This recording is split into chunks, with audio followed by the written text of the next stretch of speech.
Hello hi friends, welcome to our YouTube channel Chandrika's kitchen. അപ്പോൾ ഇന്ന് നമ്മൾ നോക്കാൻ പോകുന്നത് പെട്ടെന്ന് തന്നെ ഉണ്ടാക്കിയെടുക്കാൻ പറ്റുന്ന ഒരു ചോക്ലേറ്റ് പുഡിംഗ് ആണ്. വളരെ കുറഞ്ഞ ചേരുവകൾ കൊണ്ട് നമുക്ക് എളുപ്പത്തിൽ ഉണ്ടാക്കിയെടുക്കാൻ പറ്റുന്ന നല്ല ക്രീമി ആയിട്ടുള്ള ടേസ്റ്റി ആയിട്ടുള്ള ഒരു ചോക്ലേറ്റ് പുഡിംഗ് കൂടിയാണ് കേട്ടോ ഇത്. അപ്പോൾ എല്ലാ വീഡിയോയിലും പറയുന്നത് പോലെ നമ്മുടെ ചാനൽ സബ്സ്ക്രൈബ് ചെയ്യാതെ കാണുന്നവരുണ്ടെങ്കിൽ ചാനലൊന്ന് സബ്സ്ക്രൈബ് ചെയ്യാനും ലൈക്ക് ചെയ്യാനും ഷെയർ ചെയ്യാനും കമൻറ്റ് ചെയ്യാനും കൂടെ മറക്കല്ലേ.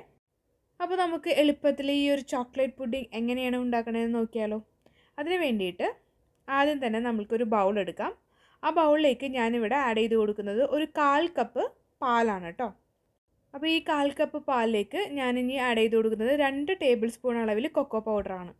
ചൂട് പാലിലേക്ക് നമ്മൾ കൊക്കോ പൗഡറൊക്കെ ഡയറക്റ്റ് ആഡ് ചെയ്യണമെന്നുണ്ടെങ്കിൽ കട്ട കെട്ടാനുള്ള ചാൻസ് കൂടുതലാണ്. അപ്പോൾ നമുക്ക് ആദ്യം തന്നെ ഒരു മിക്സ് ഉണ്ടാക്കി വയ്ക്കാം. അപ്പോൾ അതിന് വേണ്ടിയിട്ടാണ് ഞാനിപ്പോൾ ഇങ്ങനെ ചെയ്യുന്നത്. ഇനി നമുക്ക് ഈ ഒരു മിക്സിലേക്ക് ഒരു 2-2.5 ടേബിൾ സ്പൂൺ അളവിൽ കോൺഫ്ലോർ ആഡ് ചെയ്ത് കൊടുക്കാം.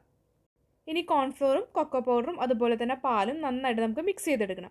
ഒരു വിസ്കർ ഉപയോഗിച്ച് ചെയ്യണമായിരിക്കും നല്ലത്. കാരണം കൊക്കോ പൗഡറിൽ ചെറിയ ചെറിയ തരികളുണ്ടാകും. അപ്പോൾ അതൊക്കെ നന്നായിട്ട് ഉടഞ്ഞ് മിക്സ് ആവാനായിട്ട് വിസ്കർ തന്നെയാണ് നല്ലത്. 1-2 മിനിറ്റ് നമ്മളിതുപോലെ മിക്സ് ചെയ്തിട്ടുണ്ടെങ്കിൽ നന്നായിട്ട് കട്ടയൊക്കെ ഉടഞ്ഞ് നമുക്ക് കിട്ടും. ഇനി നമുക്ക് ഈ ഒരു മിക്സ് മാറ്റി വയ്ക്കാം. ഇനി അടുത്തതായിട്ട് നമുക്കൊരു ചൂടുകട്ടിയുള്ള പാത്രം എടുക്കാം. അതിലേക്ക് ഞാനിവിടെ 1 കപ്പ് പാല് ആഡ് ചെയ്ത് കൊടുക്കുന്നുണ്ട്. ഇത് പച്ചപ്പാലാണ്, നേരത്തെ തിളപ്പിച്ച പാലൊന്നുമല്ല. പാല് ചേർത്തതിന് ശേഷം നമുക്ക് മധുരത്തിന് ആവശ്യമായിട്ടുള്ള പഞ്ചസാര ചേർക്കാം. ഞാനിവിടെ ഒരു 2 ടേബിൾ സ്പൂൺ അളവിൽ പഞ്ചസാര ചേർത്ത് കൊടുക്കുന്നുണ്ട്. മധുരത്തിനനുസരിച്ച് ഓരോരുത്തർക്ക് കൂട്ടിയും കുറയ്ക്കുകയൊക്കെ ചെയ്യാം കേട്ടോ. ഇനി ഈ പാലിൻ്റെ മിക്സ് നമുക്ക് അടുപ്പിലേക്ക് മാറ്റാം. എന്നിട്ട് നന്നായിട്ട് നമുക്ക് പാല് ചൂടാക്കിയെടുക്കണം. ആ ഒരു പഞ്ചസാരയൊക്കെ ഒന്ന് നന്നായിട്ട് അലിഞ്ഞു വന്നോട്ടെ. അപ്പോൾ പാലും പഞ്ചസാരയെല്ലാം മിക്സ് ചെയ്ത് നല്ലോണം തിളച്ച് വരുമ്പോഴത്തേക്കും ഈ ഒരു പാലിലേക്ക് നമ്മൾ മാറ്റി വെച്ചിരിക്കുന്ന കോൺഫ്ലോർ കൊക്കോ പൗഡർ മിക്സ് കൂടെ ചേർത്ത് കൊടുക്കാം. ഈ ഒരു മിക്സ് ഞാനൊരു അരിപ്പ് ഉപയോഗിച്ച് വീണ്ടും അരിച്ചിട്ടാണ് ഈ ഒരു പാലിലേക്ക് ചേർത്ത് കൊടുക്കുന്നത്.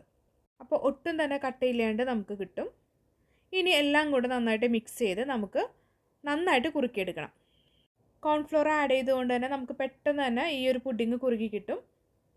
പാലൊക്കെ നമ്മൾ ഓൾറെഡി തിളപ്പിച്ചിട്ടാണ് ഈ ഒരു മിക്സ് ഇതിലേക്ക് ആഡ് ചെയ്ത് കൊടുത്തത്. കോൺഫ്ലവർ ഈ ഒരു ടൈമിൽ തന്നെ നമുക്ക് നന്നായിട്ട് കുക്കായി കിട്ടുകയും ചെയ്യും. തുടർച്ചയായിട്ട് ഇളക്കിക്കൊണ്ടേ ഇരിക്കുക, അല്ലെങ്കിൽ അടി പിടിക്കാനായിട്ടുള്ള ചാൻസ് കൂടുതലാണ്. ഇനി അടുപ്പത്തു നിന്ന് മാറ്റി ഏത് മോൾഡിലാണോ സെറ്റാക്കാനായിട്ട് ഉദ്ദേശിക്കുന്നത് ആ മോൾഡിലേക്ക് നമുക്ക് ചൂടോടുകൂടി തന്നെ ഈ ഒരു മിക്സ് ഒഴിച്ചു കൊടുക്കാം. ചൂടാറുന്ന വരെ ഈ ഒരു മോൾഡിൽ തന്നെ ഈ ഒരു പുഡിംഗ് ഇരുന്നോട്ടെ. ചൂടാറിയതിന് ശേഷം നമുക്കിത് ഫ്രിഡ്ജിലേക്ക് മാറ്റി സെറ്റ് ചെയ്തെടുക്കാവുന്നതാണ്. ഫ്രിഡ്ജിലേക്ക് മാറ്റി 1 മണിക്കൂറിനുള്ളിൽ തന്നെ നമുക്ക് ഈ ഒരു പുഡിംഗ് സെറ്റായി കിട്ടും. അപ്പോൾ ഈ ഒരു ഇൻഗ്രീഡിയൻസ് ഒക്കെ വീട്ടിലുണ്ടെങ്കിൽ ഗസ്റ്റൊക്കെ വരുമ്പോൾ നമുക്ക് പെട്ടെന്ന് തന്നെ ഉണ്ടാക്കിയെടുക്കാവുന്ന ഒരു ചോക്ലേറ്റ് പുഡിംഗ് ആണ്. ഫ്രിഡ്ജിൽ വെച്ച് സെറ്റ് ചെയ്തെടുക്കുന്ന ആ ഒരു താമസം മാത്രമേ ഉള്ളൂ. കുക്കിംഗ് ടൈമൊക്കെ വളരെ കുറവാണ്. അപ്പോൾ ഈ പുഡിംഗ് ഇപ്പോൾ ഫ്രിഡ്ജിലൊക്കെ വെച്ച് നന്നായിട്ട് സെറ്റ് ചെയ്തെടുത്തിട്ടുണ്ട്. ഇനി നമുക്കിതൊരു വേറൊരു പാത്രത്തിലേക്ക് ഡീമോൾഡ് ചെയ്ത് മാറ്റാം. തണുത്തത് കൊണ്ട് പെട്ടെന്ന് തന്നെ ഇളകി പോകുന്നോളും. അല്ലെങ്കിൽ കൈകൊണ്ട് ജസ്റ്റ് ഒന്ന് പ്രസ് ചെയ്താൽ തന്നെ അത് ഇളകി പോരുന്നത് നമുക്ക് കാണാൻ പറ്റും. ഇനിയിപ്പോൾ വന്നില്ല എന്നുണ്ടെങ്കിൽ ജസ്റ്റ് ആ ബാക്കിലൊന്ന് തട്ടിക്കൊടുത്താൽ ഡീമോൾഡായി കിട്ടുകയും ചെയ്യും. അപ്പോൾ പുഡിങ്ങൊക്കെ ഇവിടെ റെഡി ആയിട്ടുണ്ട്. ഇനി വലിയ പണിയൊന്നുമില്ല. ഇതിൻ്റെ മുകളിലായിട്ട് ഞാൻ കൊക്കോ പൗഡർ കുറച്ച് ഡസ്റ്റ് ചെയ്ത് കൊടുക്കുന്നുണ്ട്. അപ്പോൾ അത്രയേ ഉള്ളൂ. നമ്മുടെ ടേസ്റ്റി ആയിട്ടുള്ള ക്രീമി ആയിട്ടുള്ള ചോക്ലേറ്റ് പുഡിംഗ് ഇവിടെ റെഡി ആയിട്ടുണ്ട്. അപ്പോൾ എല്ലാവരും വീട്ടിലൊന്ന് ട്രൈ ചെയ്ത് നോക്കാം.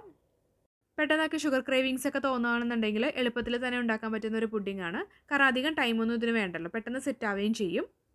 അപ്പോൾ എല്ലാവരും നമ്മുടെ ചാനലിൽ കയറി നോക്കുക. ഇതുപോലെയുള്ള എളുപ്പത്തിൽ ഉണ്ടാക്കാൻ പറ്റുന്ന വീഡിയോസ് നമ്മൾ ഷെയർ ചെയ്തിട്ടുണ്ട്. അപ്പോൾ ഈ ഒരു വീഡിയോ എല്ലാവർക്കും ഇഷ്ടമായെന്ന് വിചാരിക്കുന്നു. Thank you for watching.